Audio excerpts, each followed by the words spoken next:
Assalamualaikum warahmatullahi wabarakatuh. Perkenalkan, nama saya Randy Gunawan.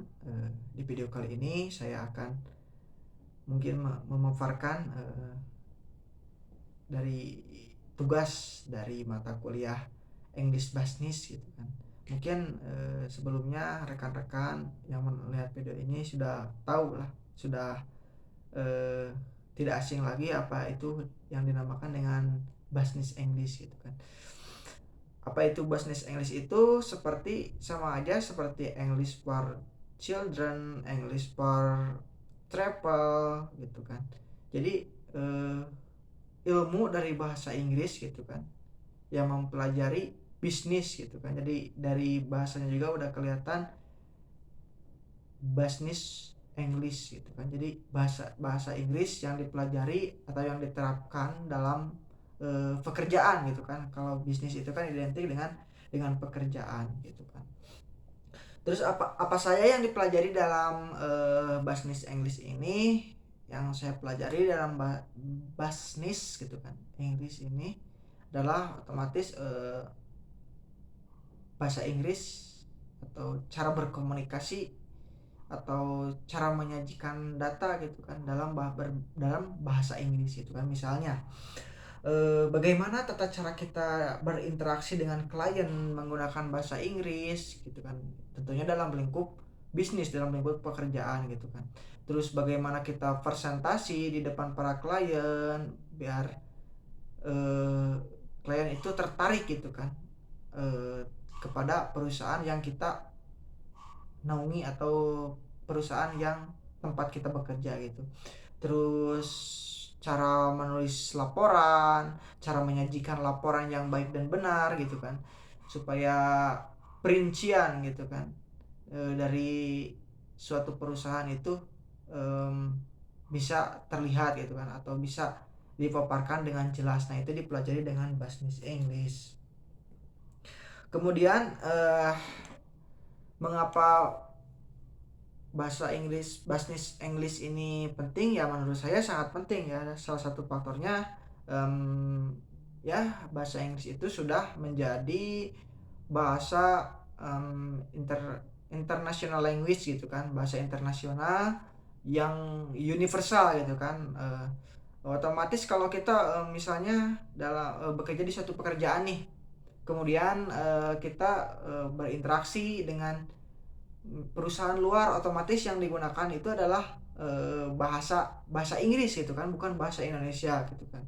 Jadi nah di business English ini dipelajari bagaimana cara kita berinteraksi dengan klien-klien kita yang dari luar negeri misalnya, supaya perusahaan kita ini wah dicapnya bagus nih, terus orang-orang luar tertarik untuk menyimpan saham misalnya atau memberikan job misalnya ke pekerjaan kita. Nah, mungkin itu pentingnya untuk English business itu gitu ya. Terus kemudian apa sih gitu kan tujuan gitu kan untuk belajar business English ini?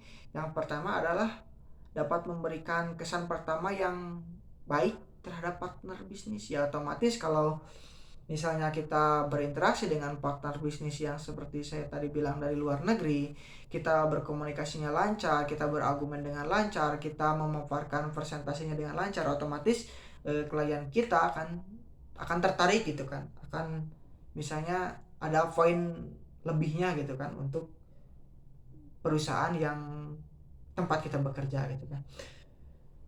Nah, kemudian yang selanjutnya adalah untuk menyampaikan presentasi dan pidato yang baik dan benar gitu kan. Dalam artian yang baik dan benar di sini adalah bagaimana kita mempresentasikan gitu kan, yang seperti tadi saya bilang eh, presentasi menggunakan bahasa Inggris dalam lingkup pekerjaan, dalam lingkup bisnis. Mungkin kalau dalam lingkup lain misalnya itu beda lagi gitu kan.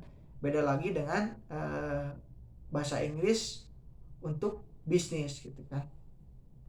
Terus yang kemudian dapat memberikan keunggulan dalam pekerjaan pada semua sektor usaha. Nah, otomatis kalau kita ditempatkan dalam suatu sektor usaha atau sektor bidang perusahaan, Tentunya kalau kita lancar dalam berkomunikasi, tentunya pekerjaan yang dijalani mungkin gitu kan, atau produksi yang akan dijalani itu akan lancar. Karena dasarnya apa? Karena komunikasi itu jalan gitu kan, atau tersampaikan antara si pihak penjual dan pembeli, atau pemberi dan penerima job misalkan gitu kan. Kemudian yang selanjutnya adalah agar bisa memahami tren dengan lebih baik, karena bahasa Inggris adalah bahasa yang kerap digunakan dalam dunia maya. Nah, pastinya udah tidak asing lagi lah misalnya dalam sosmed, misalnya dalam eh, artikel-artikel tentang berita gitu kan. Itu kan banyak artikel-artikel luar negeri gitu kan, yang otomatis berbahasa Inggris. Nah, kalau kita bisa gitu untuk berbahasa Inggris, nah kita bisa tahu nih eh, perusahaan kita, kabar, misalnya kabar saham sekarang naik apa enggak gitu kan, dari perusahaan luar negerinya. Otomatis perusahaan yang kita naungi, kita harus mengambil keputusan gitu kan, apakah kita harus menyetop produksi, apakah kita harus eh, menambah produksi gitu kan misalnya. Jadi sangat penting untuk mengimbangi tren gitu kan, untuk mengimbangi informasi-informasi internasional gitu kan, sekitar bisnis atau sekitar pekerjaan gitu kan.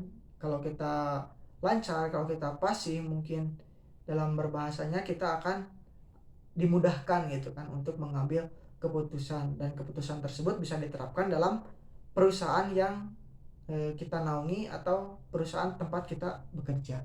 Begitulah kira-kiranya. Kemudian dalam Business English ini ada salah satu materi gitu kan yang dipelajari di mata kuliah saya ini, yaitu manajemen gitu kan. Ini masuknya ke Business English-nya. Tentunya kalau bisnis sudah tidak asing lagi ya dengan nama manajemen, manager, ya itu adalah salah satu istilah-istilah dalam bisnis. Nah, ini salah satu materi yang saya pelajari itu adalah manajemen. Nah, manajemen itu adalah suatu manajemen atau suatu organisasi administrasi dari sebuah perusahaan gitu kan misalnya. Misalnya manajemen dari salah satu perusahaan, ada manajemen produksi, manajemen marketing. Nah, manajemen itu adalah perencanaan atau tahapan eh, patokan dari awal kita untuk memutuskan suatu keputusan gitu kan. Entah misalnya manajemen produksi nih. Manajemen produksi sudah mempunyai informasi tentunya ya dalam segi marketing. Mungkin itu kan suatu kesinambungan ya antara manajemen produksi dan manajemen marketing. Nah, kalau marketingnya bagus, penjualannya bagus, otomatis eh, produksinya harus ditambah gitu kan. Nah, ini adalah suatu keuntungan untuk di dalam suatu perusahaan mempunyai manajemen. Jadi segalanya itu terperinci gitu kan, tidak asal mengambil keputusan, ada dasar dan ada alasan yang harus diambil untuk melakukan suatu keputusan. Terus dalam sebuah manajemen tentunya ada yang disebut dengan seorang manajer gitu kan. Jadi kalau manajemen itu adalah organisasinya gitu kan. Kalau sistem manajemennya gitu kan. Kalau manajer itu mungkin manajer itu adalah lebih identiknya ke orangnya, lebih identik ke jabatannya gitu kan. Ada yang manajer gitu kan. Nah, ini di sini adalah ada yang saya pelajari 3 level of manager gitu kan. Misalnya yang pertama adalah senior manager. Nah, ini senior manager ini bisa disebut mungkin disebutnya, bisa disebut CEO atau presiden gitu kan. Saya ambil contohnya karena ini berhubungan dengan bisnis gitu kan. Jadi senior manager itu saya contohkan dengan perusahaan bisnis transportasi. Kita ambilkan saya dengan perusahaan misalnya Grab lah gitu. Nah, ini Grab ini kan berdirinya dari awalnya berdiri itu dari Singapura, terus merambah ke negara-negara di Asia termasuk Indonesia gitu kan, Malaysia, Thailand dan seterusnya mungkin ya di negara-negara Asia gitu kan. Awalnya kan Grab ini dari Singapura gitu kan, ada suatu CEO yang kalau tidak salah ya namanya itu Anthony Tan gitu kan. Anthony Tan itu adalah pemilik dari Grab gitu kan, CEO dari Grab, presidennya dari Grab gitu kan. Nah, ini yang dinamakan dengan senior manager. Nah, ini adalah senior manager, bisa disebut dengan Pak Anthony Tan itu adalah dengan CEO-nya Grab atau senior manajernya gitu kan. Terus yang kedua, level yang kedua itu ada middle manager. Nah, middle manager itu misalnya gini, yang Grab berdiri di Singapura, otomatis yang mempunyai yang tadi saya sebutkan adalah senior manajernya adalah Pak Anthony Tan yang eh, berkedudukan di Singapura gitu kan. Karena Grab yang mempunyai adalah Singapura gitu kan. Terus Grab merambah ke negara-negara di Asia termasuk Indonesia. Nah, di Indonesia itu tentunya ada kantor perwakilannya gitu kan. Ada manajernya juga gitu kan. Nah, ini disebut dengan eh, middle manager gitu kan. Yang presidennya berkedudukan di Singapura, terus middle manajernya berkedudukan di cabangnya di negara-negara lain gitu kan. Misalnya di Indonesia, di Thailand, di Malaysia. Nah, itu disebutnya middle manager gitu kan. Kemudian level yang ketiga itu adalah yang disebut dengan lower manager gitu kan. Lower berarti lebih bawah lagi gitu kan levelnya. Level yang pertama gitu, yang kedua, yang ketiga. Nah, ini yang ketiga ini. Tadi yang pertama levelnya adalah CEO ya, mau berkedudukan sebagai CEO di negara tertentu, negara pendiri perusahaan tersebut. Kemudian yang kedua adalah manajer yang berkedudukan di cabang gitu kan, dalam artian cabang ini di negara lain dari negara berdirinya suatu perusahaan tersebut, misalnya di Indonesia. Nah, ini yang ketiga itu lower manager itu Grab otomatis nih sudah masuk ke Indonesia. Nah, di Indonesia ini ada lagi kantor cabangnya mungkin ya. Kalau misalnya kantor pusat di Grab di Indonesia, misal katakanlah di Jakarta gitu kan, dengan dipimpin dengan si Bapak A gitu kan, saya tidak tahu mungkin pimpinannya siapa. Nah, kemudian ada perwakilan kantor cabangnya lagi ada di Bandung, di Semarang, di Jogja, mungkin di kota-kota lainnya. Nah, ini disebut low manager gitu kan, ada kantor perwakilannya gitu kan. Misalnya kantor pusat Grabnya di Jakarta, kantor perwakilannya ada di Bandung, ada di Jogja, ada di Surabaya. Nah, seperti begitulah, ini bisa disebutkan dengan low manager. Jadi senior manager bisa diartikan dengan CEO atau pemilik perusahaan. Middle manager yang menaungi perusahaan di suatu negara gitu kan, dari cabang perusahaan tersebut. Dan yang ketiga adalah low manager, orang yang memimpin perusahaan di dalam suatu negara dari perusahaan yang sudah masuk ke negara tersebut gitu kan, atau kantor cabangnya mungkin seperti itu. Nah, kembali lagi ke manajemen. Manajemen itu adalah beberapa fungsi gitu kan. Dari manajemen itu ada yang pertama adalah manajemen itu adalah finansial gitu kan. Manajemen itu identik dengan finansial ya, otomatis gitu kan. Kalau manajemennya agak benar,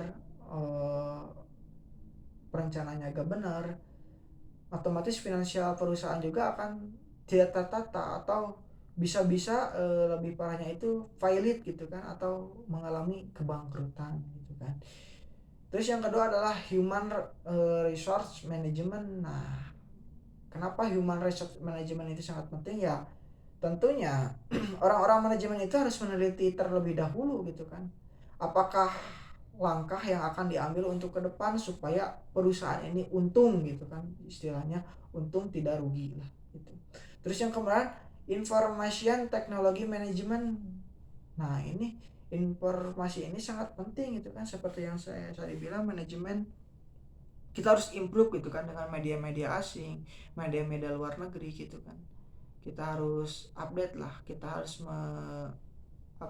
mengetahui seputar update-update dalam dunia bisnis terkini gitu kan, supaya perusahaan kita bisa improve. Yang ketiga adalah marketing management. Nah, tentunya ini marketing ini eh, adalah suatu acuan gitu kan, apakah marketing itu semua identik dengan pemasaran gitu kan, pemasaran dari suatu eh, jasa perusahaan gitu kan, atau otomatis kalau marketingnya bagus, apa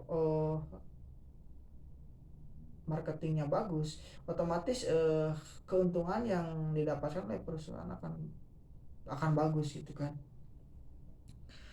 Operasional manajemen dan produk manajemen. Nah, ini tentunya kita harus juga ya dalam memproduksi, yang seperti saya tadi bilang, jangan asal-asalan untuk produksi.